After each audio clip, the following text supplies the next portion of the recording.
Tony Stark was able to build this in a cave. In a box of scraps.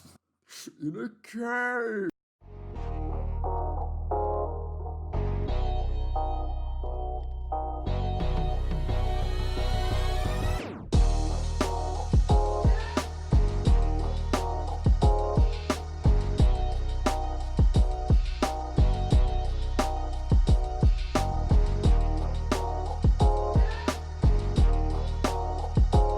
Hello everyone and welcome to the Rewatch podcast. My name is Samuel. And I'm Jaden. And this is a podcast where we rewatch classic or current films every week and then decide whether they deserve a rewatch from you. So, two important milestones today. Not only are we face to face, but we're recording at 11:21 p.m. at night. I guess p.m. is at night, isn't it? But the point being, we usually record these in two separate rooms, for sure, with a couple 100 kilometers apart. And we also record them at we try and do them as early as possible. So we're doing two firsts here. We've just had a nightmare trying to find out how we can record. I think we figured it out. Room while eliminating echoes, but we got there. Right? I think we figured it out. Yeah. Eventually. But before we begin, a like on this video would be most appreciated. You can subscribe if you would like. If you're tuning in on Spotify or another major podcast app, you can find us on YouTube by searching The Rewatch. This is our final episode of Season 1. So this is episode 24 of Season 1. Next episode, we have our Rewatch Awards, which that's going to be fun. It's going to be a party. And everyone's invited, obviously. Except not to the room, but don't come to our house.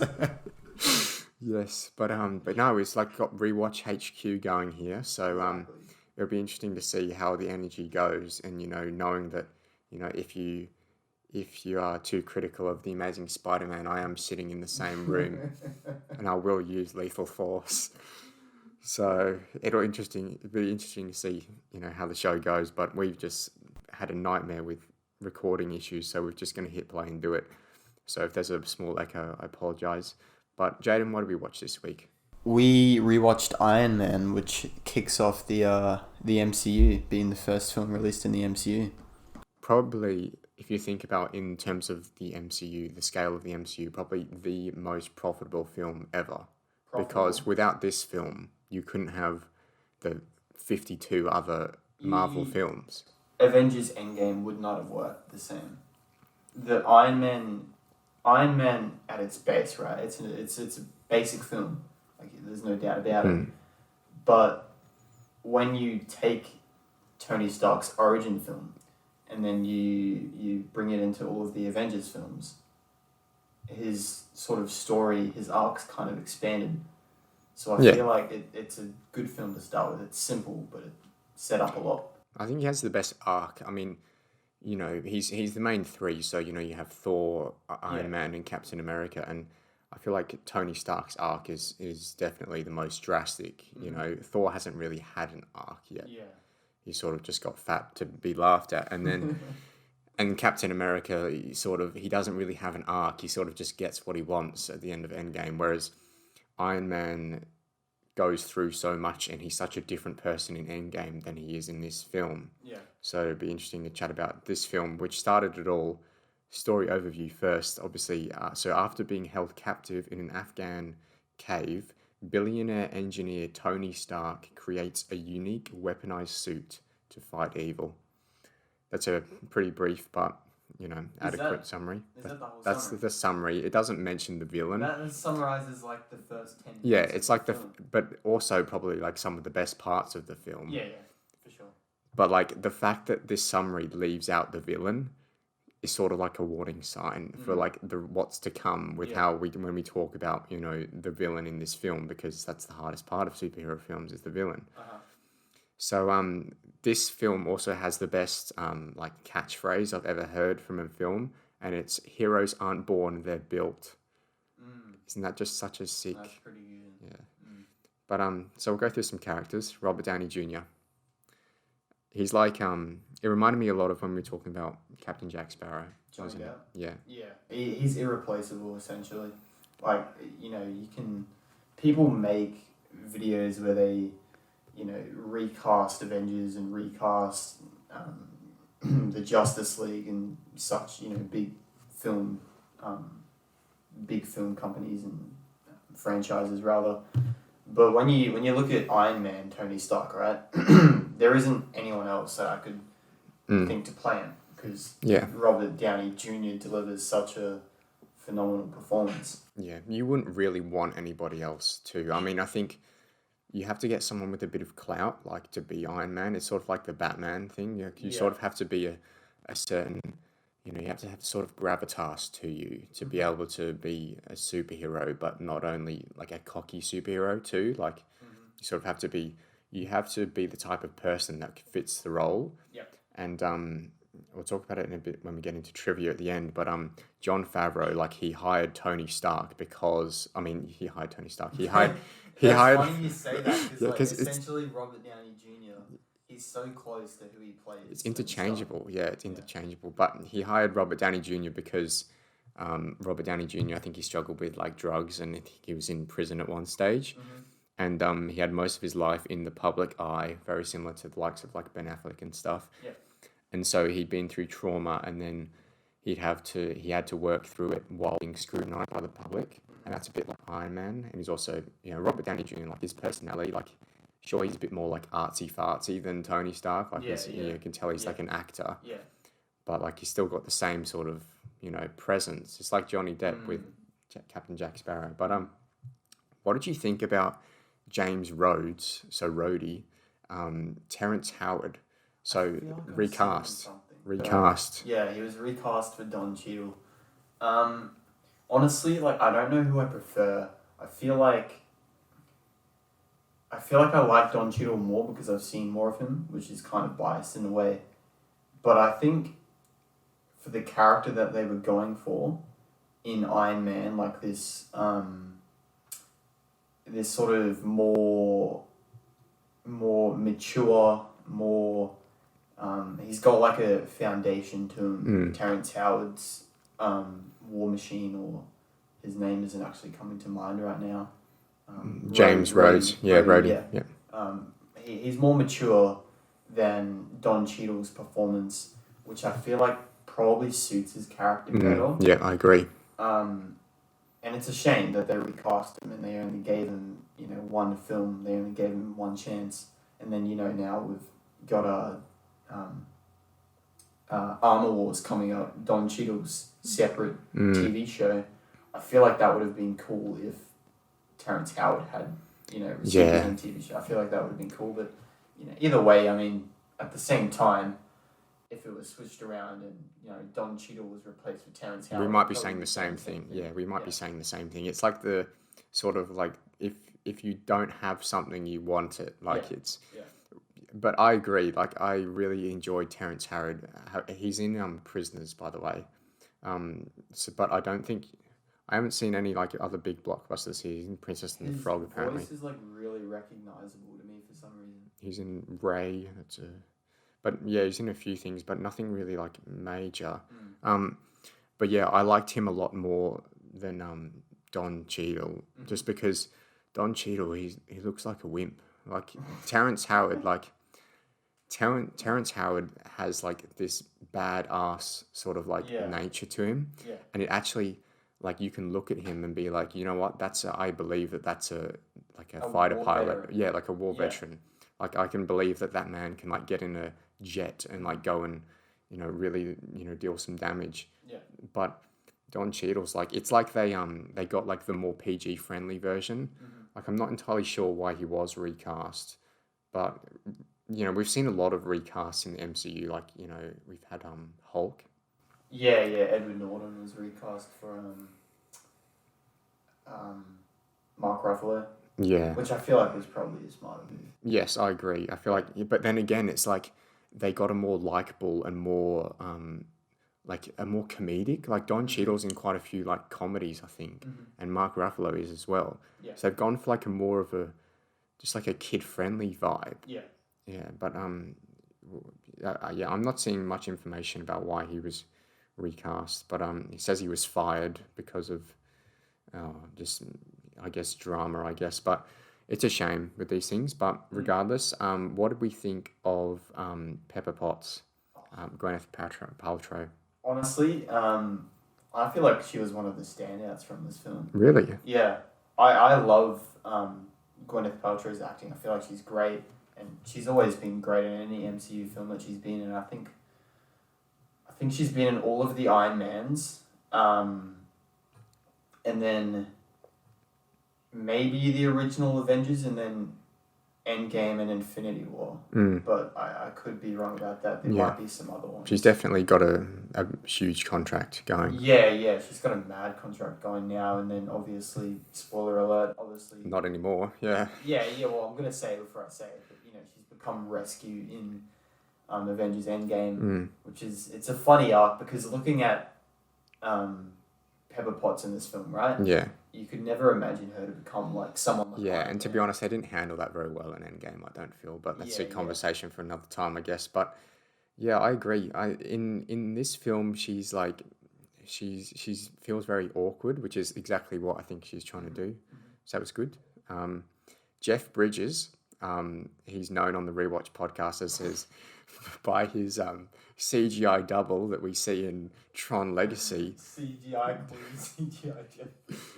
Bit of a hint to our next episode, which will be the Rewatch Awards, might feature Jeff Bridges' CGI double. But so Jeff Bridges plays the villain, which is Obadiah Stane, and to be honest, like, he's not bad, but he's not good either, in my opinion. What are your thoughts? I found him kind of boring and bland, to be honest. Okay. And in a way, he's kind of similar to the Amazing Spider-Man with the lizard. Oh, here we go. I don't know. I feel like his... Do you feel like he has good motivations? Because he's the father's... He's like got more of his Tony Stark's father's sort of like traditionalist. Like, there's a bit of a conversation on weapons and war and capitalism. And, like, you wouldn't get that in, like, Avengers Infinity War. Like, no. These are very serious topics. It's a more realistic film, Iron Man, than any other MCU film. Yeah. I'm going to say it now. But, I don't know, I feel like his villain arc was just handled a bit poorly, and at times, I think the basic premise of his plot, you could say, is that he wanted to overthrow Tony for Stark Industries. Yeah. So he wants to get rich, essentially. Yeah. Which is... It's kind of like, when you think about it, it's kind of like, aren't you already doing fine? Like, yeah, I mean, he's got nice suits. Like, he's the VC of the company, and there's no real reason why Tony Stark needs to go, except for the fact that he wants to get rid of the weapons and everything. But still, like, it's hinted that Stark Industries is in other areas. So, but I think Jeff Bridges' performance is good. He's hard to recognize because he's shaved his head. Yeah. And he's got a nice beard going as well. The ear things, I thought that was really cool. So for those who don't know, Obadiah Stane, or maybe you've forgotten, because a lot of people wouldn't have seen this movie. I almost guarantee you that probably like 40% of the people who went to see Avengers Endgame haven't seen the first Iron Man. So Obadiah Stane has these like earbuds and like a I don't know, what would you call it? Some sort of beepy device, yeah. And he like goes up to people's ears and he beeps them, and then you're paralyzed. And he does it twice in the entire movie, and you just feel like, why did you give this to us if you're not going to take advantage of it a bit more? But regardless, I thought that was cool. It's probably something to do with the comics, but whatever. So general thoughts, spoiler free. As I said, like, a lot of people, as a lot of people haven't seen the film, right? So more so, like, would you recommend this film to someone who hasn't seen it, or would you recommend to, well, yes, obviously, but then to an MCU fan who's like, maybe they're thinking of going back and watching some of the best ones. Is this one of the best ones? Yeah, I'd say so. Yeah, good. No, yeah, I thoroughly like this film. And I think it's 2 hours runtime or something. If you want to restart the MCU, Got to start definitely go for it. I mean, it's the first film. And I haven't watched this film in quite some time until, I finished it today. And I enjoyed it. So, I mean, you've got that going for you. And, I mean, it's by no means a bad film. I think just other MCU films probably outshine it a bit more. Okay. It sits kind of, mellow above the middle ground. Yeah, don't give it a rating yet. I won't give it a rating. I saw it. It's good. I was like, round about the. So I think to break it down into like pros and cons, I agree. By the way, I think this is one of the best MCU movies. But pros, I think the practical effects used here are better than every single MCU film that came after that, which to me is just such an important statement, because if you look at this film and then you watch Avengers Endgame, in my opinion, Iron Man looks better because it's real. Yeah. Like the suit is real. Yeah. The suit is constructed from, I think, like 160 something pieces, 450 separate pieces. Make up the Iron Man suit. It's a real suit that Robert Downey Jr. had to wear. I've heard this before, yeah. He didn't have to do it for the sequels because they CGI'd it in Iron Man 3 completely, I think. And then by the time he gets around to Civil War, he's just wearing like a chest, like the arc reactor. Yeah. And the rest, and then, I mean, Avengers Endgame, it's just like it's all CGI, isn't it? So I think there's a point, where they have to expand, because I think Robert Downey Jr. was at times getting quite annoyed with... Yeah, I imagine that would suck. Suit. Yeah. And at a point you have to kind of take into consideration. He's been like 20-something movies too, so. Yeah, the actor's health and safety. I mean, this is a massive, bulky, probably really heavy armor piece that he's wearing for, hours on end every day. It's not just like you got a 4-hour shift, to work. And it's all day. This is all day he's doing it. So, I think at a point they had to go CGI. But the practical effects in this film just look really good. The suit looks fantastic too. Like it really does look real, and I guess that's because it is. But Robert Downey Jr.'s performance, I wrote down, obviously major pro, probably the best thing in the film in terms of takeaways. The tone of the film. This is a film about weapons of war, mass destruction, and trying to find peace in a world that doesn't really want, like a corporate world that thrives off peace. It sort of does the dialogue that The Last Jedi tried to do, like war is profitable for a lot of people. Yeah.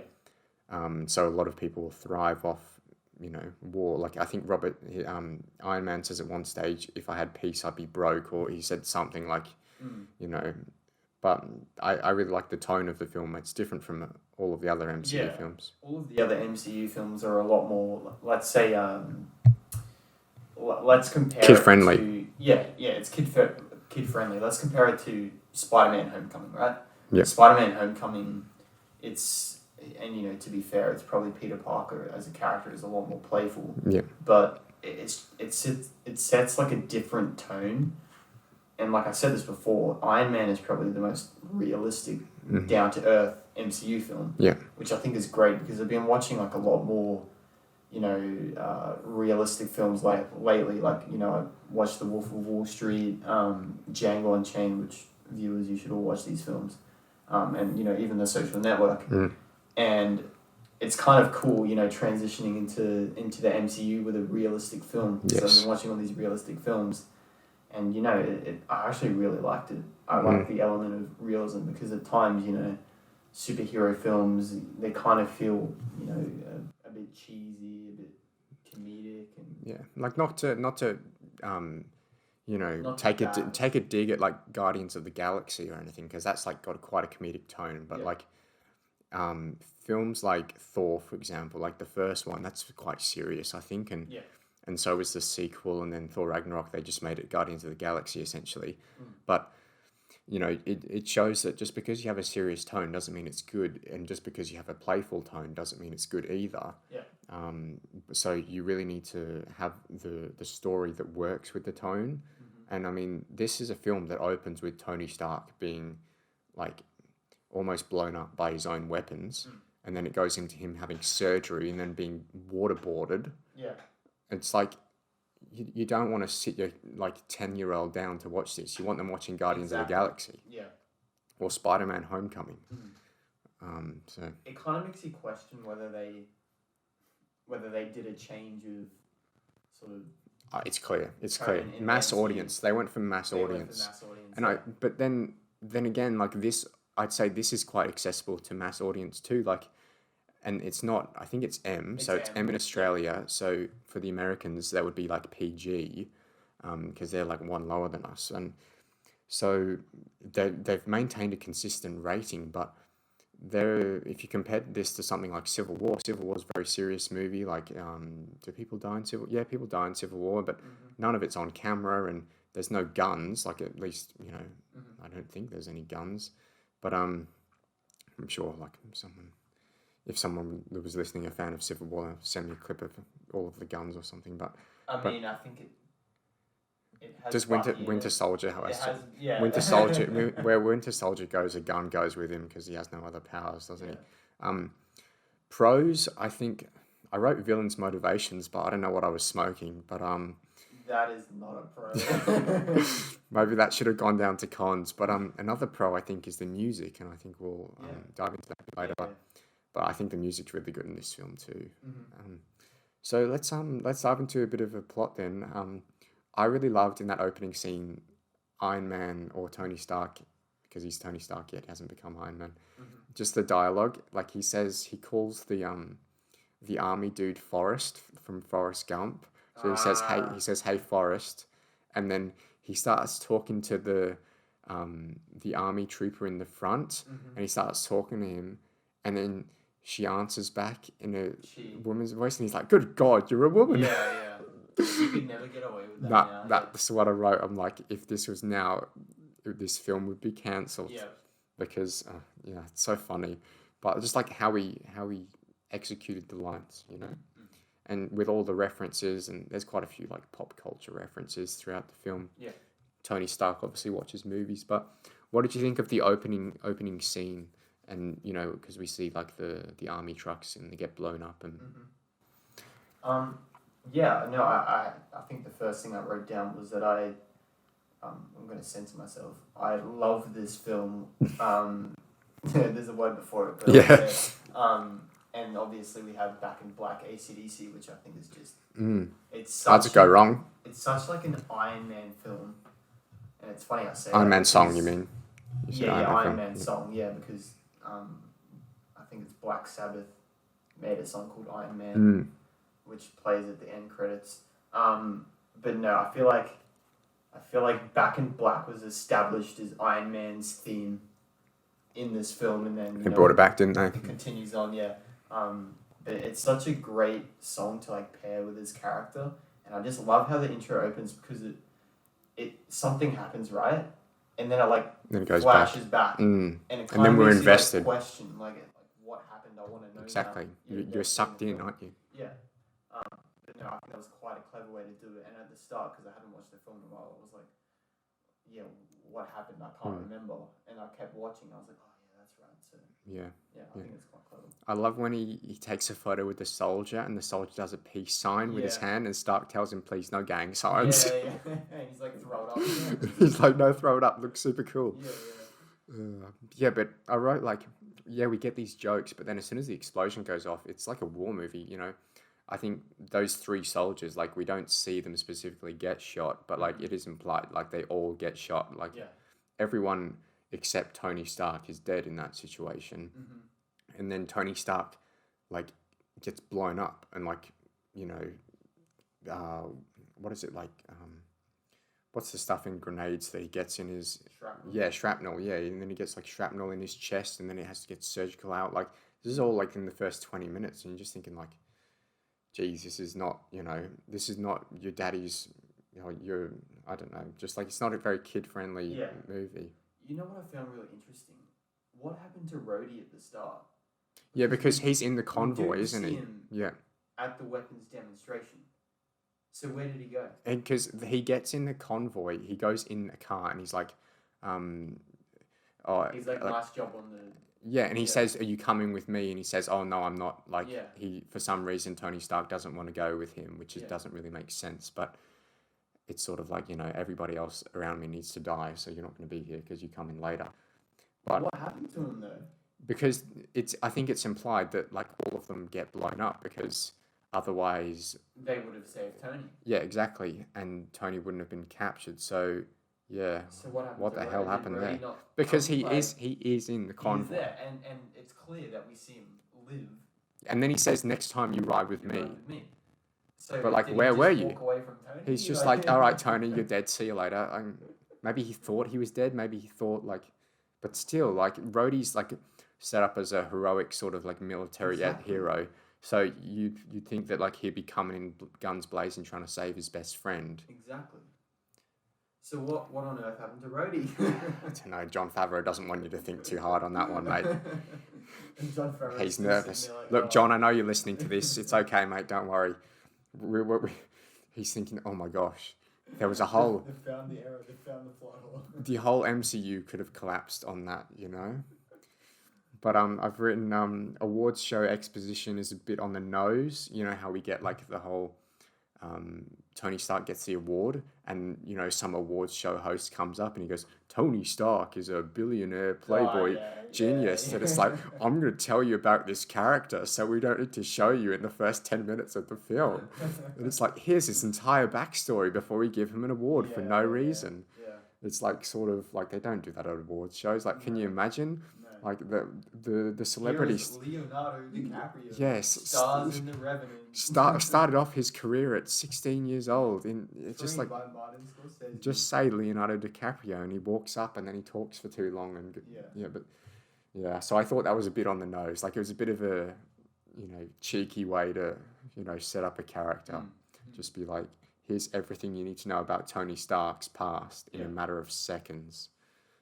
So that was a bit cheap, I guess. But do you have any notes like in the forward in the first 30 minutes you want to talk about?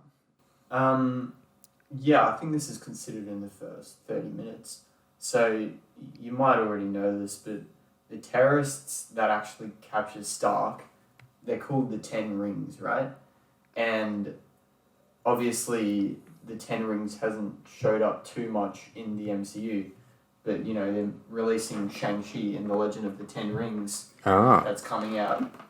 Right. Whenever that's coming out, I think it's this year. So that's going to tie into this whole sort of terrorism. Really?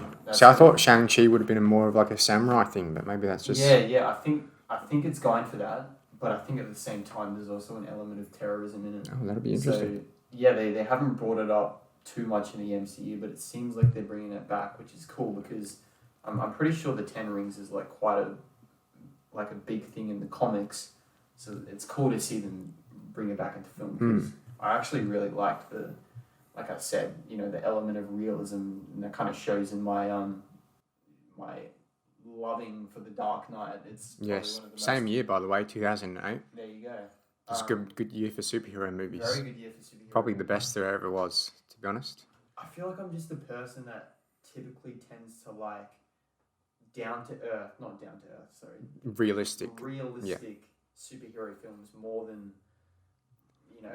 but you do like Guardians of the Galaxy a lot, but I don't do you? like Guardians of the Galaxy, and I feel like that's more because it's comedic. But yeah, I don't know. I feel like I agree though. I agree. Yeah. Like I love Christopher Nolan's take on Batman, and I'm really excited for Matt Reeves because that looks really ultra realistic too. But like I don't want to watch like the stupid Batman TV show from like the 60s or whatever where he like goes around and there's like pow bubbles coming up and But at the same time then movies like Into the Spider-Verse, not realistic at all. Yeah. But still bloody fantastic. Yeah. And it's like Joker as well. It's also a really realistic film. And yes. It has it has themes that tie into society. Society. We live in a society, guys. Society. Come here for the facts.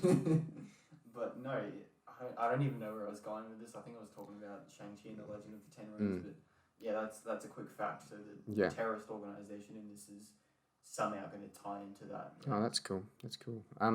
Jon Favreau's in this movie as an actor. Like he plays Happy. I love Happy. Happy Hogan. he's surprisingly good in Far From Home, Yeah, yeah, but he's rubbish in this. Like, yeah. I'm sorry, but like John Favreau, I love you and thanks for like, almost saving Star Wars, and maybe you will eventually. But John Favreau he plays Tony Stark's friend, Mm-hmm. and I couldn't help but watch him because he's a director. Yeah. He's not an actor, and it's the same thing with bloody Dave Filoni in The Mandalorian. As soon as I see Dave Filoni, that's not a Star Wars pilot. Yeah. That's Dave Filoni. Mm-hmm. But I'm able to look past that because I did look past it for movies like Far From Home. Mm-hmm. But I think Jon Favreau was sort of only getting the hang of the acting thing at this stage because there's the scene where Rhodey gives the trophy to Tony. They're having a conversation in the casino, and Jon Favreau's like standing behind them. And Jon Favreau, he has nothing to do. He's just standing there. He's a friend of Tony Stark. He's looking awkward. He's probably being told by himself, the director, to look awkward. But he just looks like he's out of place. Yep. And I see him in the background. I'm not supposed to be looking at him. I'm supposed to be looking at Terrence Howard and Robert Downey Jr. Yeah. But I'm just looking at this guy who feels like I feel bad for him. I'm like, oh, he just wants to get off the camera. Like what? It's funny you say that because I think someone correct me if I'm wrong in the comments, but I think Jon Favreau actually started off his career as an actor. Really? And then he transitioned over to acting, directing, which a lot of actors do nowadays. But he's been on Friends, which aired early 90s, so that was that was probably before he started directing, and he's been in films like Chef, which is a really good film. You should watch it if you haven't. And he's a really good actor. So if you maybe he just did such a good job at being weird because I think it's the role that he gave himself in this film because we didn't get a lot of screen time from him. And if you look at films like Homecoming, which I think he's better in Homecoming than he is in Far From Home. He's a big deal in that. I really like him in Homecoming because it's just something about him like sucking up to Tony Stark. Yeah. And he's good with Marissa Tomei as well as the love interest. Like there's obviously some sort of like weird love interest going on there, but and it's funny how Spider-Man or Peter Parker kind of like he's in control of Happy all the time, but Happy thinks he's in control. Yeah, he's sort of Happy is sort of like a character that's just like following. He's just a follower. But I don't know. Particularly in this scene, I was just watching him, and I don't want to be watching the guy in the background. But if the guy in the background is like the most talented person in the frame, but he's not an actor. But maybe he is an actor. So I apologize if he is. But regardless, I feel like it was just his. He's new to this sort of comic book sort of thing. He's only ever done like more standard films. Yeah, and we haven't given much of a shout out to him. Obviously, the film's directed by Jon Favreau. Yeah. And at this stage, he's done like Lion King and Elf, and lots of other really good movies. Yeah, yeah. And he just knocks it out of the park first time with a superhero movie. And I was watching there's like a 20-minute behind the scenes on Disney Plus. Did you say the Lion King, like as in the most recent Lion King, or both? He directed both. did he direct the original? Yeah, I'm pretty sure. No way. And Hans Zimmer did the music too. What? Yeah, I'm pretty sure. I'm pretty certain because that's why they got him back to do the live action. I know he did the live action, but I didn't know he did the original. Yeah, I'm gonna check. Wow, if he did the original, if it doesn't, maybe he didn't. No, he didn't. He didn't? No, he just did the live action. He did the live action. Oh, well, there you go. Let's see what else he's done then, because I'll give him a shout out because he's a very talented director and obviously The Mandalorian now. So, John, so he directed Chef, which you just brought up. So he's in that too. Like his own sort of film, Yeah. So, but that came out after Iron Man. So at this stage, he'd done Elf and Cowboys and Aliens. That's not a good movie apparently. Yeah, that's. Made, it's like one of his smaller movies, The Jungle Book, the live action. He's basically Disney's live action go-to. Disney's B word now.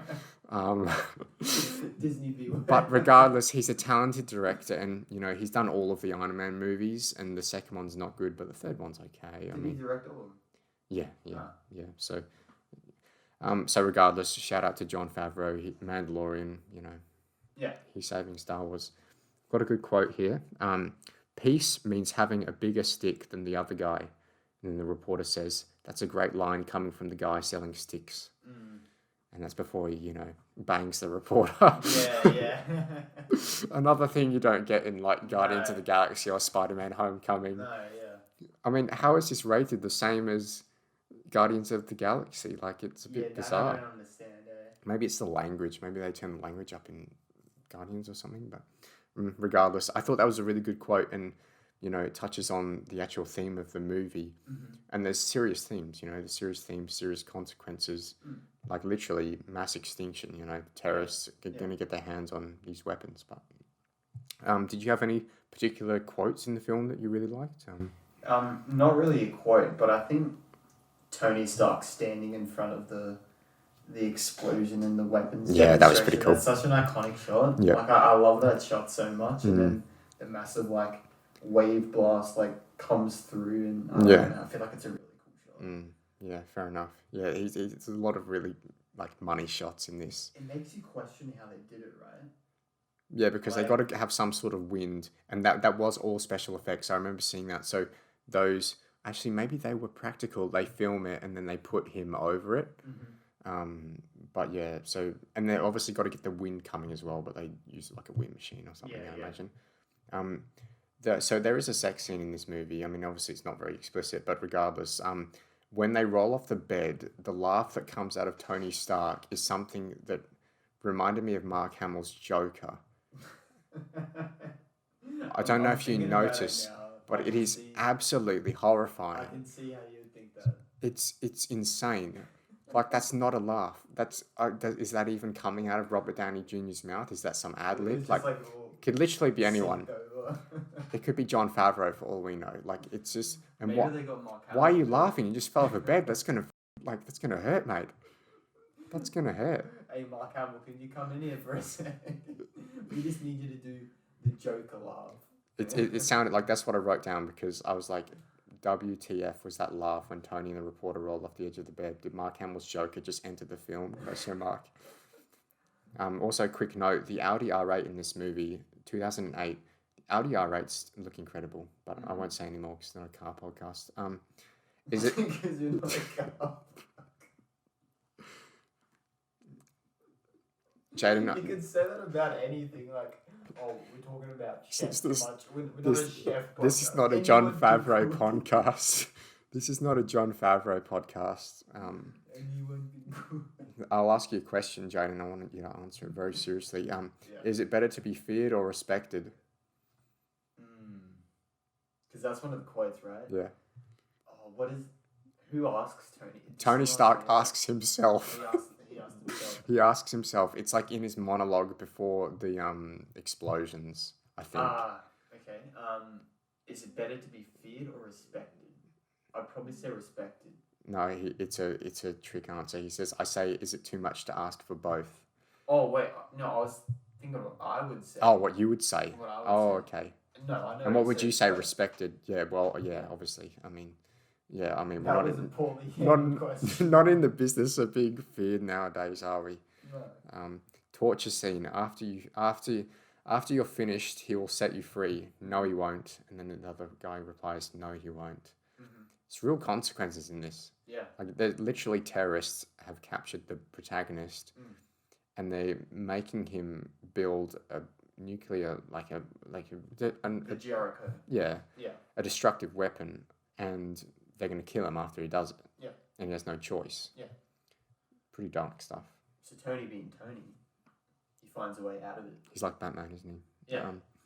But so did you enjoy that cave scene? Do you think it was? No, yeah. I think the cave scenes are some of the best scenes in the film. I agree. Yeah. And I've talked so much about it, but it ties back to the sort of realistic sort of element, and because you feel like he could actually do that with the materials provided. Yeah. And that's why towards the end of the film, where we see more of Jeff Bridges, and I'm not trying to bash Jeff Bridges' performance or anything, but I don't know. I feel like Obadiah Staynes' character was just kind of lacked something, and then his whole ironmonger suit and destroying stuff on the freeway kind of took me out of the film. Tony Stark was able to build this in a cave. In a box of scraps. In a cave. And that's so funny because that poor actor intern. actually came back for Spider-Man.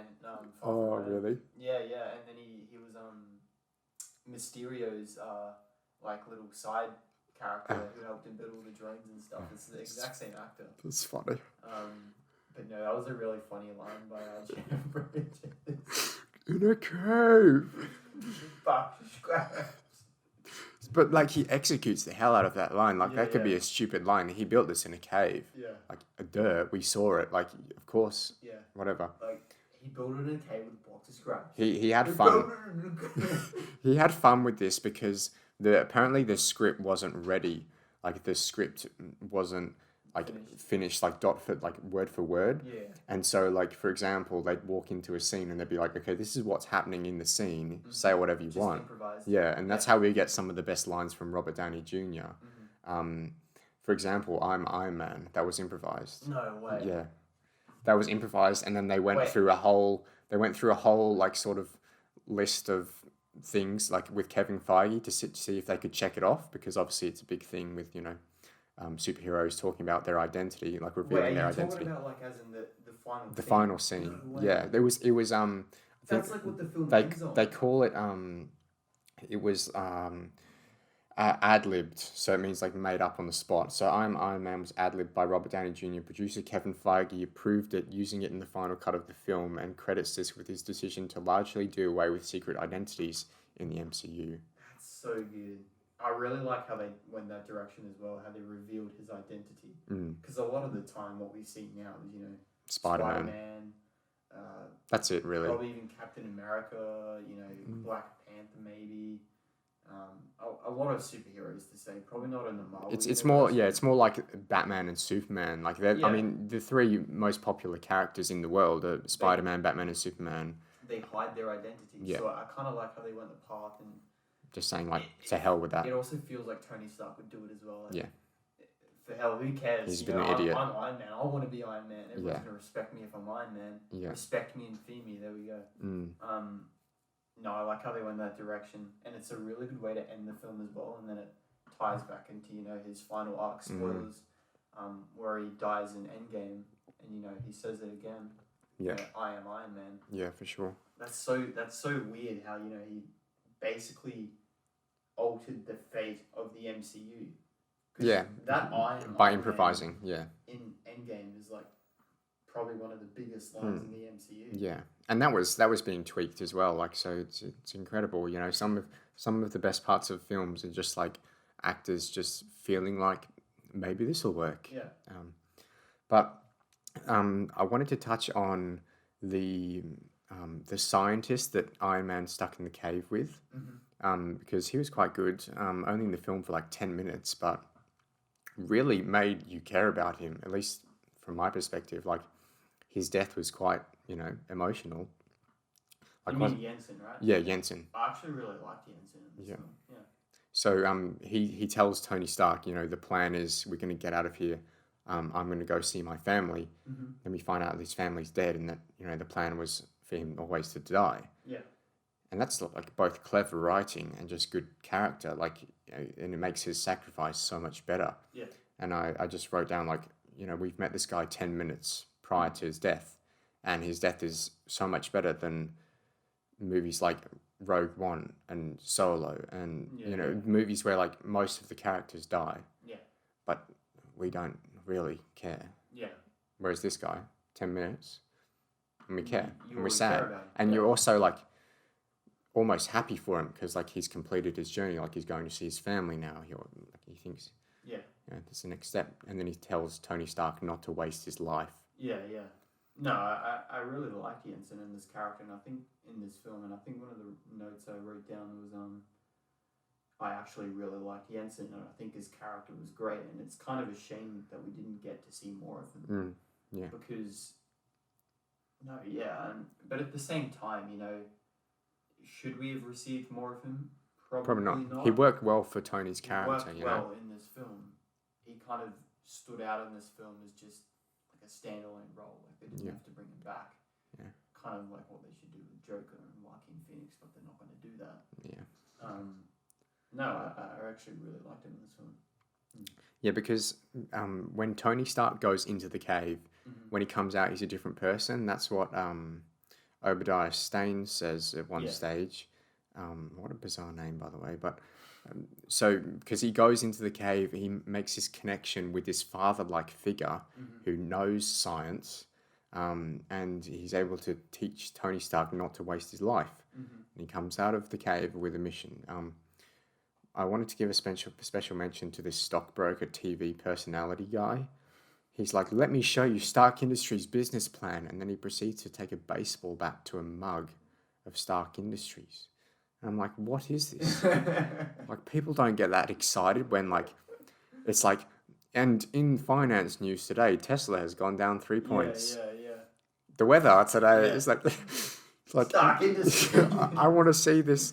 I want to see like this in real life, like, you know, with markets going up and down and people taking baseball bats to different mugs and lighting a Tesla on fire. And it's like Pepper Potts is like just watching it, and I'm like, what is this? Like, this is not like it. Yeah, it's a bit weird, but I thought it was. I didn't even think it was funny. I was like, so what? Yeah. But you know, regardless, what did you think of the scene where Tony's back at home now, and he pulls out his heart, and Pepper has to come in and put it back? I think that's the best scene for Pepper in the film. Yeah, I think that really added to Pepper Potts' sort of arc in a way. You know, she's now, you know, she's not only Tony Stark's assistant, but she's also kind of been introduced as like a love interest in a way. Yeah. No, I like how they went that direction. And again, you know, I don't know how they achieved it, whether it be practical or CGI, but I think that looked really fantastic with when she goes in and pulls out. Like, how do you reach inside someone's chest? Like, how that's a good option. I did not think of that. Yeah. I didn't think. It was just happening. Like, he's just got a hole in his chest. Like, that was because you can see him breathing as well. So the guy's sitting there. It must have been. Her hand's just going into his chest. How do they do it? That is bizarre. That is bizarre. I would like to see, you know, a different angle on that. Yeah. No, that is. I didn't even think about that. But I think it really works well for Pepper's character of like this, you know, sort of awkward, sort of out of place character with like Tony Stark, who's just like so relaxed and full of himself. When he's going into cardiac he's like, arrest. Oh yeah, and when he's going into cardiac arrest because Pepper's stuffed up, right? Yeah. And then Pepper takes a minute and she's like, it's going to be okay. Yeah. It's just so funny because she's freaking out. Yeah. She's like, I'm going to kill this. This is my boss. Yeah. Like, this is probably like one of her only friends too. Yeah. And she's just put him into cardiac arrest and she's going to be responsible for his death. And then she takes a minute to tell him, it's like, Tony, it's going to be all right. She's the one that's freaking out. Tony's like dying. Tony's just sitting there like, oh yeah, I'm going into cardiac arrest. I'm about to die. She's like, it's going to be okay. I thought that was really good, and she executed that line really well. Yeah, that was a good interaction between the two of them. I really enjoyed Tony Stark's robots, like his droids. Dummy, yeah. Yeah. Day 11, test 37 configuration 2.0. For lack of a better option, dummy is still on fire safety. Yeah. If you douse me again and I'm not on fire, I'm donating you to a city college. And then the droid like moves its head down. It does like an R2-D2. It goes like, yeah. It's like, it's totally borrowed from Star Wars, but, you know. Who cares? But, I mean, you got to take inspiration from the best stuff, you know? Exactly. Iron Man's first flight, when's that? That's got to be like the Mark II. Yeah, it would have been the Mark II, yeah. Yeah, what did you think of that? Like the silver one. Yeah. Do you think the effects were good? Yeah. I think all of the suit effects in this film are great. It's probably stand out from any of the other Iron Man suits that we've seen. Great music too. Great music to pair with it. I mean, AC/DC is just iconic. But yeah, no, I do think that the flight scenes in this film are executed really well. And you know, when we see him hovering over the really expensive sport cars, he's like, "Oh no, I didn't want to go this way." Yeah. It like makes you sort of cringe in a way because he's like melting the cars. Yeah, I don't enjoy when he lands on his car. And then when he when he's like, oh, okay, so 10% on the thrusters, Oh, and he just goes. and then he goes boom right into the wall. Yeah. I think that was quite good. Yeah, no, it was good. And we do get like a major Top Gun vibes later on, but we'll get to that shortly. So, I've got one of my favorite quotes from Tony Stark is he goes to a party and he says, "Give me a scotch, I'm starving." It's not how that's not how it works, Tony. If you're hungry, you shouldn't have scotch. But that's just a very Tony Stark thing to say. And I saw someone pointed that out on Letterboxd as like one of their favorite lines in the film. That's a cool quote. You don't like he doesn't put emphasis on it, and it's not supposed to be like a laughing thing or like a a big line delivery. It's just like he just turns to the bartender. He's like, "Give me a scotch, I'm starving." And so it's those little things. I remember that, and I remember thinking to myself, that's a funny but really it's not how you. It's an inventive line in a way. Yeah. Second suit up scene is awesome. Cool guys don't look at explosions. That's when he gets the new paint job and he goes out fighting the terrorists. I think it was a really good idea to set this in the well, first off in modern times because there was discussion that this was going to be like a period piece, like in Vietnam War, because that's how Iron Man started. Yep. He started as like an Iron Man, a Vietnam War sort of hero. But they made it modern, which was a good decision, and then they made it about a real war that was going on. I mean, it might still be going on, but I know it's certainly gotten better. But regardless, I think it was really cool to have terrorists in this film. Yeah. Because it's realistic, you know. But did you enjoy the whole rocket to the tank, turn around, boom, in the background? I mean, you had to have it in the film, right? It's hard not to like it. It's essentially Iron Man. I mean, how you gonna have an Iron Man film without the suit walking away from an explosion? Yeah. That isn't Iron Man. You can go without having Star-Lord walking away from an explosion. An explosion suits Iron Man. Yeah, because he literally shoots rockets. Yeah. Fair. And I actually really like that scene where he's got like his hand, he's like, yeah, and he's like shooting all of the people. I love the sound design of everything too. So the sound of the rockets when he's flying, and then the sound of when he loads up his gun, because they do away with it in the some of the later films, but I think they still have it around for like Civil War where they do like the quick reload. It goes like. It's actually really clever you bring that up because I don't think there's any music that pairs this section of film. So it's actually a really quiet scene. Okay. So it really emphasizes, all of the explosions, all of the I don't know what you would call it, but like the impacts from his hand. Yeah. And it really like cuts. It's kind of jarring in a way. But no, I think that's quite good how they did that. Yeah, when the explosion goes off, the electric guitar kicks in. It's like, it's so good. Yeah, that's when the music kicks in. No. Yeah, so good. But yeah, and then obviously we get when he fights the jets. The jets. I mean, that is Top Gun. So like, it's hard to not say that it's Top Gun vibes. But it's Top Gun. But it is Top Gun, and I mean, it's like saying like just because it's a superhero movie doesn't mean it's it's like Batman. Like it doesn't just because you take a small component of Top Gun, which is jets in the air. It's like of course, but it's just the way that it's filmed with the music is so similar as well. The music is definitely inspired by Top Gun. Because I got major Top Gun vibes, but that's a good thing, It's not a bad thing. That's what I like about film. How filmmakers take their what they love from cinema. Even like people like Martin Scorsese and Jon Favreau do that. Everyone does it in film, and that's what I like about film because they can take an idea and they can build on it and make something original at the same time. Yeah, which is just great. Yeah.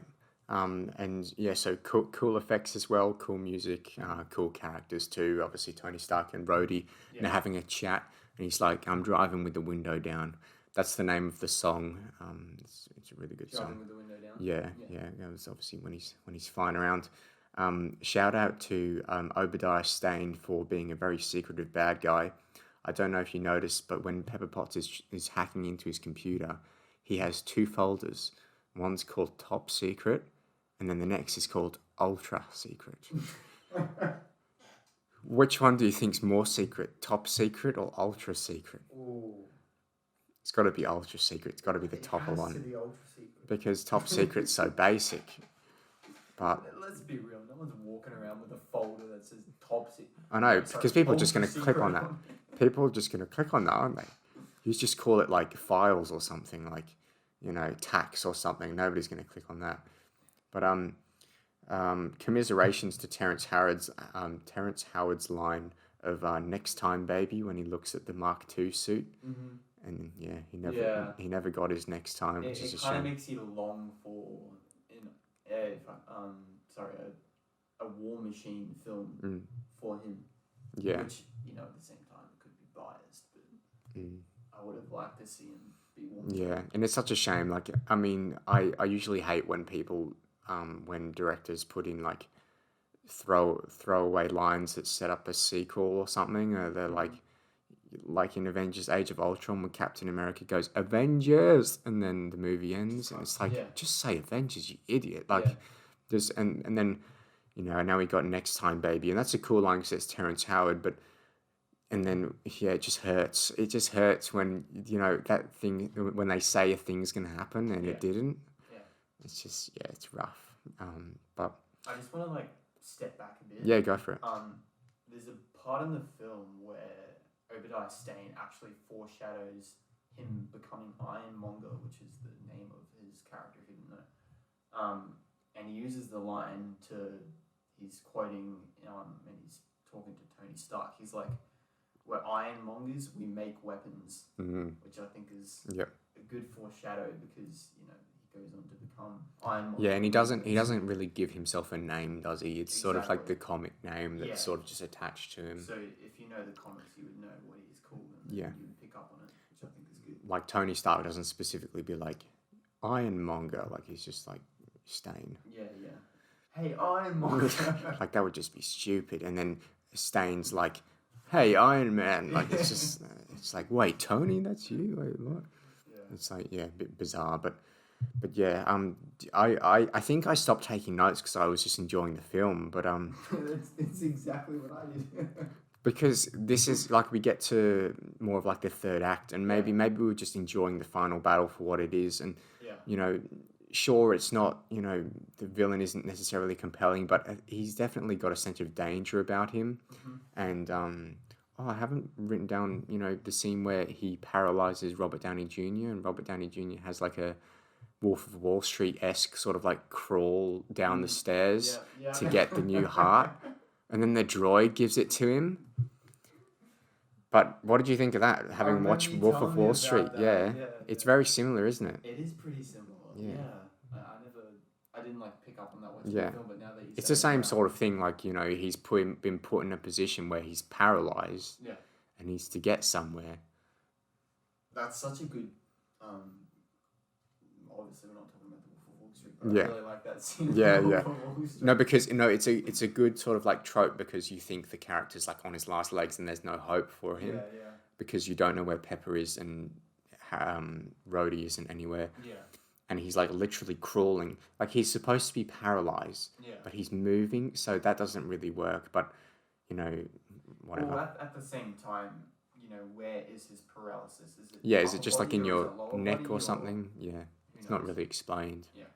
But, you know, regardless, comic book movie, you have to, you know, let some things go to a certain extent. This is a comic book film. But then again, like, comic book movies have grown to such a you know, a major sort of genre that, like, you sort of you know, they don't really get special treatment anymore. So do you have anything else before the sort of final thing? I said, like, finally we get a movie that answers the question of what the hell are the army doing during the big battle at the end, because I don't know if you if this is an issue for you, but usually when I'm seeing like things like the Avengers. Actually, I think the army show up in the Avengers, but a lot of big movies, comic book movies, end with a massive battle with like lasers in the sky. It's usually like a big blue or grey laser in the middle of a city. And I'm like, where is the army and where is the president of the United States, the country that this film is set in? But this film, like specifically, the army, like there's a scene and they go like, "Do we need to send like jets to stop this ironmonger dude?" And Rhodey's like, "No, it's a training exercise or something." Yeah. Like he answers the question. He's like, what the hell is the army doing? See, I didn't really pick up on that, but it's good that they found a clever and like it didn't even take like it took like one line to answer the question. Like like you said, we see massive blockbuster films that are completely destroying New York City. I don't know if you've seen Pixels with Adam Sandler, but like these sort of arcade machine characters are taking over the entire world. Yeah. And it's like, where are all of the armies from? Like what's the president doing? He's off playing golf or something. Like it's just a bit bizarre. But yeah, I was glad that they actually answered the question. Cool shot of Iron Man hovering with the moon in the background. I don't know if you noticed that at all, but there's a scene where he goes up to the top, like because he defeats Stain by going up to the top with the ice issue and goes to space. And there's a shot where the moon's like directly behind Iron Man. It was pretty cool.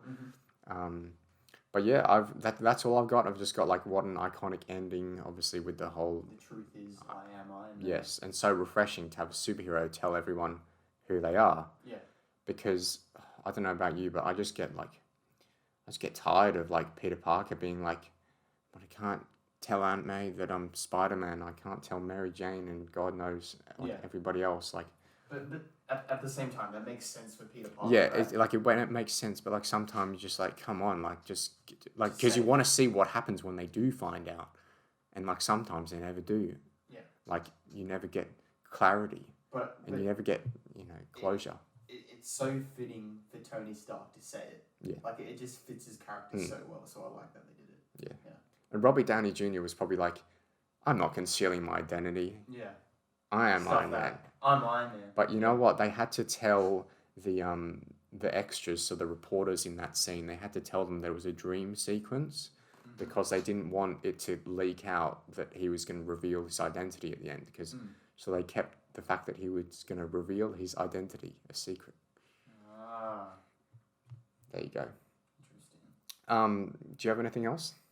I have some fantastic trivia we can run through after you're done. Tony wants an American cheeseburger. That's about all. I mean, regardless. Oh, funny story about that, right? Yeah. So in an interview with Britain's Empire magazine, Robert Downey Jr. thanked Burger King for helping him get straight-edged in 2003 with a car full of drugs. He had a burger that was so disgusting it made him rethink his life and dump the drugs in the ocean. He repeats this with his impromptu sit-down session with the press upon his return from captivity. Wow. Burger King also promoted the film with toys based on this movie. Oh, that's good. That's good. See, that's kind of cool because obviously, Robert Downey Jr. isn't going to be like, hey, can we do this? That's Jon Favreau acknowledging that Robert Downey Jr. had an issue. Yeah. And he's taking that and he's putting it in the spotlight and saying, hey, this is okay. You've come back from this. Yeah. So it's cool that Jon Favreau's it's good that he's helping out his friends and giving them major movie roles and basically changing their whole lives. Yeah. Yeah. I've got some trivia that's going to blow your mind. Do you know what Jarvis stands for? No.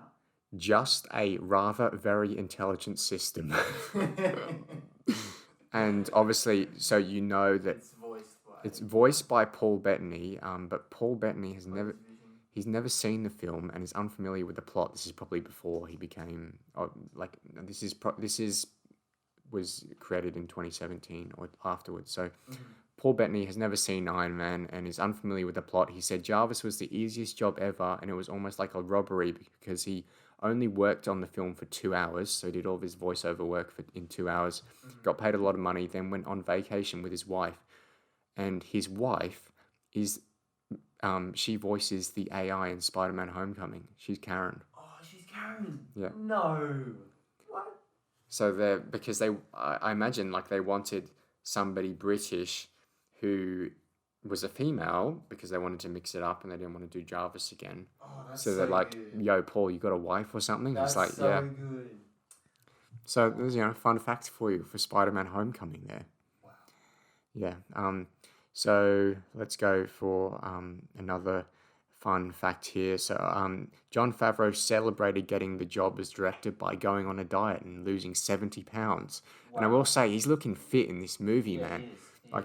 He's not looking fit in the special features, but like that's like while they're making it. Yeah. But like he is well fit in the He looks good in the scenes. Like Yeah. he's like shaved as well. Like he looks like a completely different person than what he does in Far From Home. If you compare him to like the Spider-Man films, he's obviously gained a lot of Yeah, weight. yeah. So he's looking really good. So yeah, I mean, shout out. I mean, so yeah, I Am Iron Man was ad-libbed, and they had to consult with Kevin Feige, the producer, the boss man. This was probably my favorite one. An early draft of the script revealed Tony Stark to be the creator of Dr. Octavius's tentacles from Spider-Man 2. Octavius is a villain from Spider-Man comic, but at the time this wouldn't have been allowed as Sony was the rights holder to Spider-Man. So this is like, before they've even thought of like establishing the MCU. Yeah, or like, getting Robert Downey Jr. for the role, or really getting the finer details, just like what kind of story can we tell? And someone's just gone, how about we link it to the Raimi films? So this was almost a sequel to the Raimi films. Funny, what? Because if Sony and Marvel didn't have that deal, or maybe Marvel could have branched off there, then it would have been completely different. This is before the time that was probably established in the past 5 years, where these massive franchises, Marvel, Pixar, Disney, Star Wars, all want to make their own cinematic universes. Yeah, for the money. That tie in together. Everyone's going to watch the TV shows, everyone's going to watch the movies. Yep. And I find that really funny how, they're just like, hey, there's basically no consequences here. Yeah. Let's tie Spider-Man 2 to Iron Man. Yeah. But when you look at it from 2021 as a perspective, it's like, holy moly, that's going to change everything. What are you doing? Slow down. Yeah. It's massive. Yeah. Because, I mean, like, Spider-Man 3 would have been, recently released by 2008, or maybe how many, but yeah, I'm not entirely sure when that came out, but regardless, so I thought that was really interesting. And also, I wanted to give a shout out to Robert Downey Jr. because he's looking hella fit for this role as well.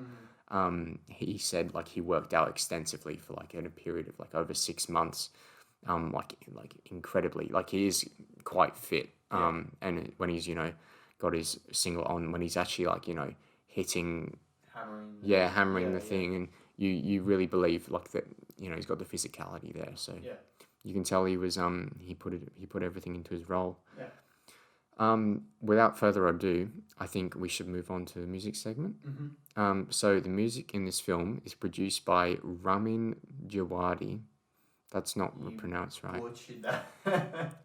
But do you know who else it was done by? Yeah, you've already said Hans Zimmer. Yeah. Hans Zimmer alert. The Wizard returns. The Return of the Wizard. The Revenge of the Wizard. The Revenge of the Wizard. The Wizard Menace. So the two songs that I wanted to put in the Rewatch playlist are Merchant of Death and Driving with the Top Down. But you had a problem with this. No, sorry. After rewatching the film, I realized that there is a lot less AC/DC in this film than I realized. Okay. And it's Iron Man 2, they sort of AC/DC, Look, like, I like Back in Black more, and I like Iron Man more by Black Sabbath. Yeah. But in saying that, they are featured in the film for only probably about 10 seconds for Back in Black. And they're actual songs, aren't they? Like, Back in Black's playing on the radio, and then the Black's, end credits. you can't count the end credits as like an actual song. Exactly. Yeah. And obviously, in the Kingsman, we put Give It Up by Casey and the Sunshine Band. But that still works in the tone of the film. Yeah. It's not like a radio. Yeah, and then it's kind of like a different story with Iron Man 2 because they actually tie AC/DC into the film. Sure. But no, after rewatching the film, I completely agree with your choices. Yeah. Wonderful. Well, I'm happy with that. Obviously, Driving with the Top Down is my favorite. That's got to be one of the coolest superhero songs I've ever heard. Really, really cool. If anybody's a fan of like any sort of like rock or electric guitar action, I highly recommend checking that out, especially if you're a fan of something like Top Gun. But without further ado, then, with the music segment Wait, what was concluded, the other one? Merchant of Death. Merchant of Death. Yeah, that's I Is think. that the one that plays? Is that like the Iron Man thing? No, oh, maybe. I think that's driving the top down. It's sort of like Hans Zimmer does this, like he creates a theme, and it's in this instance Yeah. the dun-dun-dun-dun, and it's really good, and it comes in like the trailer for this week's episode on Instagram has the song, and it's of the Mark III suit up, but there's no like Mark III suit up song. Yeah. So it's like just the theme, and he like puts the theme in and like does some other things around it. But I'm pretty sure the Merchant of Death one is when he's just that segment. yeah, and I think he's just taking out terrorists when he does that. I think that's when he walks behind the explosion. And yeah, but like the themes come in. Hans Zimmer is really good at creating themes. Obviously, Wonder Woman, like the theme in Batman vs Superman. I don't know. Really good. It might have. I've obviously watched Batman vs Superman. I can't remember the Wonder Woman theme in that, but Wonder Woman actually features like the electric guitar Wonder Woman theme, which is just I think that was created in Batman v Superman. Yeah. God, that theme is so good. I love that theme. Yeah. Yeah. Is She With You is the song, and it's really really good, and you'd know it once I play it, but regardless, Hans Zimmer is really good at creating themes, and he puts them. Sometimes he does overuse them, like we see in The Amazing Spider-Man 2. But in this, as soon as the guitar goes, like it's just great. Like the music's just really good. Yeah. Final thoughts. Who shall go first? Who shall suffer the fate of the final ranking? Did you go first last time? I think you might have. I can't remember. I'll go first. Look, overall, I think this is a solid film, right? And I think it's definitely in the top ranks of the MCU. And that might be a bit biased because I like these more grounded films. Yep. But at the same time, it's not the best. There's other films that outrank it, and that might be a bit biased at the same time because I have a lot more fun watching Guardians of the Galaxy than I do Iron Man. And that's just my personal preference. But yeah, I think this film in particular probably introduced some of the best characters in the MCU that we've ever gotten. Iron Man's just iconic. Yep. Pepper Potts also holds a really perfect performance, I reckon. Even, Agent Coulson, who we didn't talk much about. That's true. I think he was great. And I do think that they handled the Avengers thing quite well. Like, sorry, I hate to butt in on your final thoughts here, but they... did you stick around for the post-credit scene? Because I didn't. No, I didn't. Yeah. But I remember what it is. So. Yeah, it's like the Avengers thing. And so, yeah, I think... You get Nick Fury in it, right? Yeah, in the post credits, but it's just Agent Coulson in the movie, and I think they did that really well with the whole Shield thing, and it used some ridiculous name, and it's kind of in the background, and it's like it's like a really small subplot. What is this? Yeah, what's happening here? I'm gonna watch these other films to figure out what it is. Yeah, it's not obnoxious though. It's not like Avengers movie ends. Like that's just No, but I actually really liked Agent Coulson in this film. Probably not so much Jeff Bridges. His average. His performance was just a bit average for me. Okay. Not bad, but at the same time not good, just in the middle. Terrence Howard, I think he also did a really good job. I'm just thinking of other major characters. Paul Bettany, if you can call that a performance. Yeah. He did a good job. Yeah. I mean he did it. I mean, it's a sort of like a Siri job, like, anybody else could, read stuff. But I mean he was good enough to get a live action, debuted, wasn't he? So and then obviously, Happy Hogan. It's a bit average as well, but I do like Happy as a character, so but yeah, I actually had Iron Man at a B, but I upped it to a B+, which I think is probably a bit more fitting after we've been talking about, the acting and how I Am Iron Man was ad-libbed, and I think probably Tony Stark's acting in particular probably brought this up a rank. Yep. Because he's just such a good character there. Oh, lovely. All right. Well, I'm going to say mine straight away because I don't want to change it. I'm going to give it a straight A because I am of the opinion that this is one of the best, if not the best, MCU film because, look, when someone says a film is edgy, I usually get a bit worried because, they say like, Birds of Prey is a bit edgy or, the Ghostbusters 2016 remake was a bit edgy. You need but a like, lot of female films. Yeah, but like... Try not to get us cancelled, please. But you mean like films that like aren't doing something that people are particularly crying out for? Like they're just doing a story in their own way. Like it's not really, following mass market. Yeah. And I feel like this film is sort of like the most original MCU film, and it's because it is the first one. Like, what did they have to go off? Mm-hmm. But like when you get to like Infinity War and stuff, you can tell that like the plot of that movie has been like created around a boardroom of like 20 people with major concern as to what the fans want, and they want to see Cap lift the hammer, and they want to see this person live, and they want a successful arc for this. Whereas I feel like in this film they're just like, you know what, John, just create a good film, and here's a A-class actor to do it, and have fun with it. And I think this movie's really, really good. Performances are great all round. To be honest, I didn't mind Stain. Like, we live in a time where like most villains are pretty rubbish. I didn't think he was that bad. I thought he was average, and I think Jeff Bridges was actually quite good. So I think that's where we might differ there. But like I enjoyed him. Like I think I have a more of a lenient take on outrageous villains, and this guy isn't really an outrageous villain. He's sort of just like an angry dude.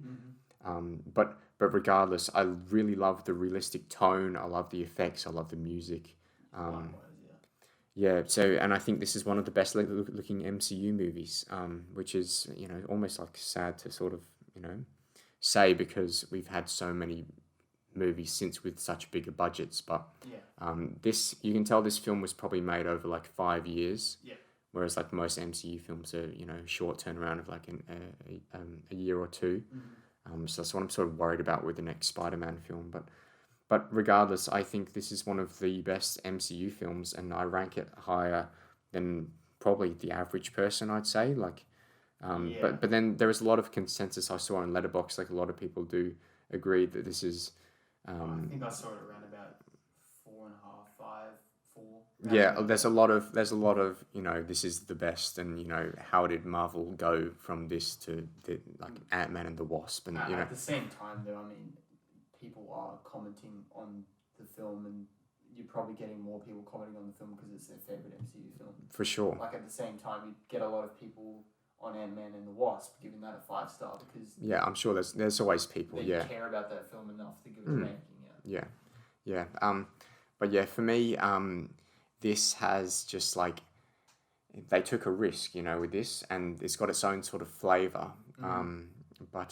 Interesting to talk about a movie in the sense that like it's just different. Like it's just, I mean, it's not revolutionary, but then again, it kind of was, wasn't it? Like it sort of like changed cinema. Like Martin Scorsese, like he's a great director and all, but like you have no right to tell Robert Downey Jr. that that his projects aren't cinema because they're the only thing keeping your cinemas alive, Martin Scorsese. Like, no one's going to see your 3-hour-long movies.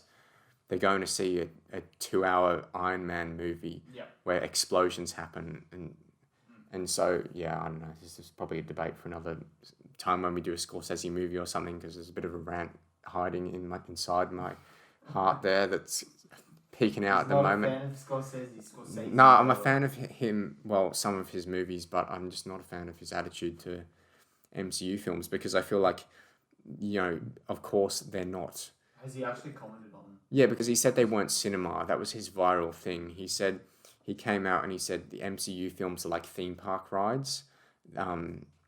you just go on them, you have a great time, and then you don't think about them again, which It, is exactly right. It's like he's not wrong, yeah. but like as one of the most famous directors and acclaimed directors, like you have to recognize, like regardless of whether you think something is good, if people like it, then just shut up. Like who Cinema's gives you the right? changing, right? Like It's why does he get to decide what cinema is and what cinema isn't? You know? exactly right.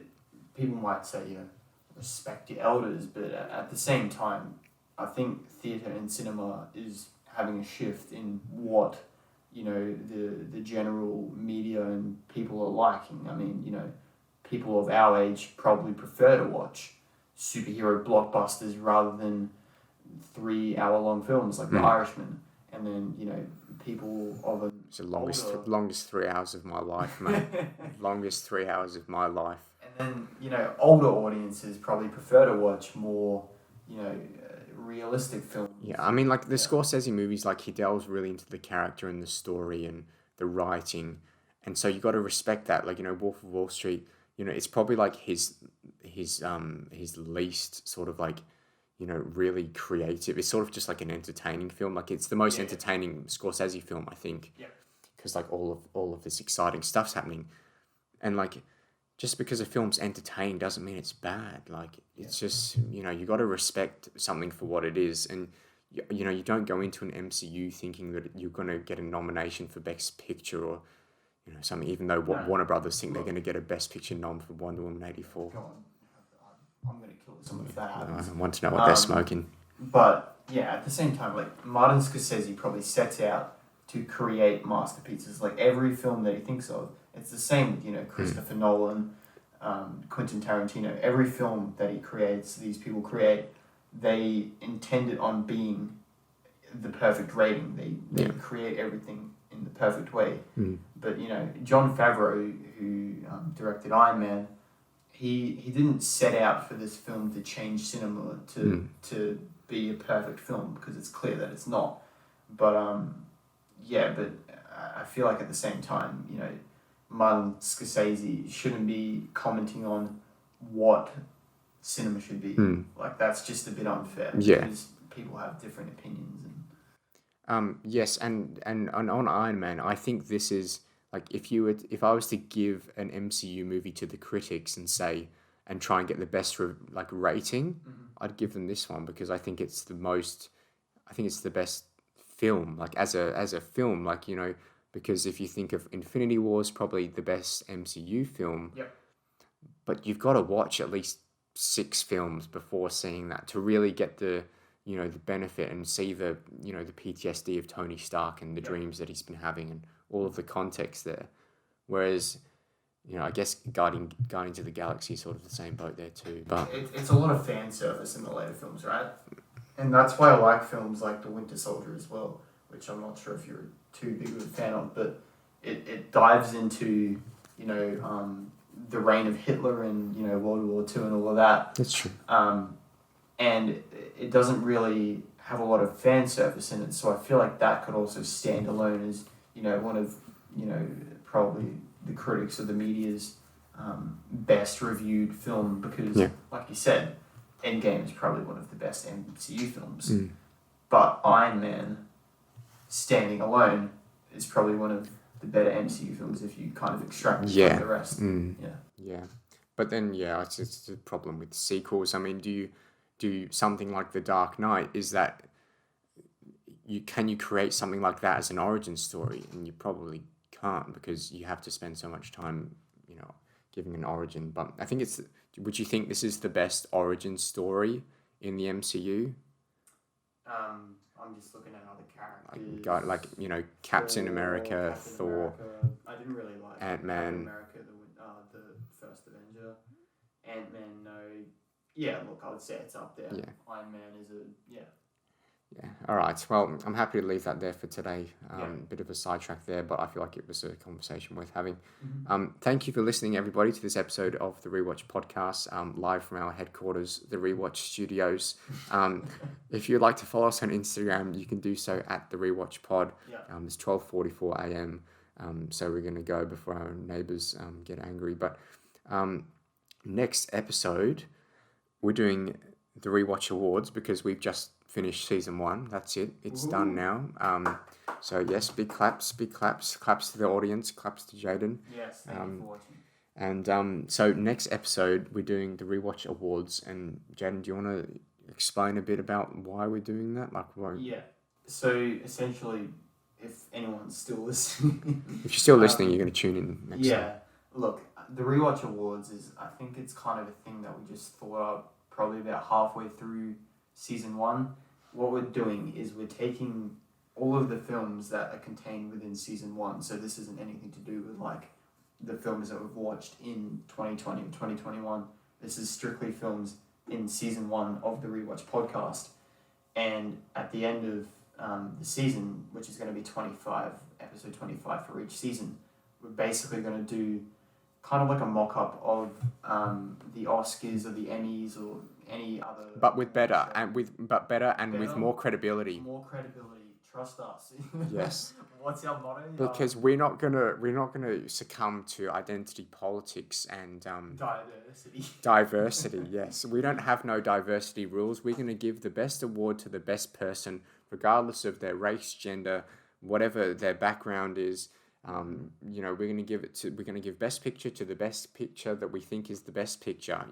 It seems like a simple sentence, but sometimes the Academy Awards can't do it. Yeah. I don't understand how hard it can be to just give the best movie the best award. So we're sick of it and we're making our own one. Yes. But this only contains the films that we've watched. Yeah, so it's not like we're not going to go through like 2020 movies and it's just going to be it'll be movies like Spider-Verse, Joker, Inception, Tenet, Toy Story, regardless, like all of them. It's pretty clear that, last year, I should say, 2020 was a pretty stable year for films, and that's probably why we watched a lot of films that were released previous years. Yeah. But in saying that, season 2, when it airs, it's probably going to delve into, a lot of films that are going to be releasing in 2021. I mean, we've probably got on the slate, June. I'm just thinking of other films that are going to be releasing next year that I'd probably want to do. Not coming to mind, so I'm looking like an idiot right now. Top Gun Maverick, I guess. Yeah, there's going to be a lot more films like that releasing next year that we'll do on the podcast. So Spider-Man 3, mate. You'll get more of like our exactly. You'll get more of our that's going to be later on though. That's going to be true. Season 3. You'll get more of a Oscars vibe from later seasons because we'll do more recent films.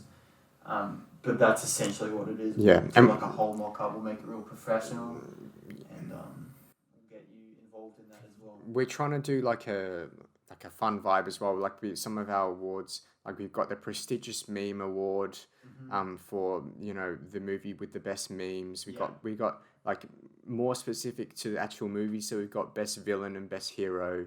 And all sorts of other things like, worst performance. So we're not going to talk about just the good ones. We're going to talk about and laugh about the bad ones. And, I may say, like, if we get out a few beverages, like, there might be a few, like, impressions coming out. Like, we might have to have a few guests on. Like, we might have to have, Yoda, for example, because I know Yoda's a big fan of the show. He sends me some letters every now and then. I know he's listening. So he might come on. And it's going to be a live audience, I think Jeff Bridges might make a cameo. You reckon Jeff Bridges? Because obviously we're going to do it in front of a live audience and we've invited all of our guests. So we're going to see the likes of Emma Stone and Felicity Jones. Johnny Depp's going to be joining us. Robert Pattinson, Hayden Christensen, and obviously all of the big name directors as well. Obviously, they're all big fans of the show. And... because they've given up on the Oscars because, they just don't have integrity in it anymore. You can't trust the Hollywood critics, so they trust us. Like the creatives of Shrek want to know if they're going to win the prestigious meme award.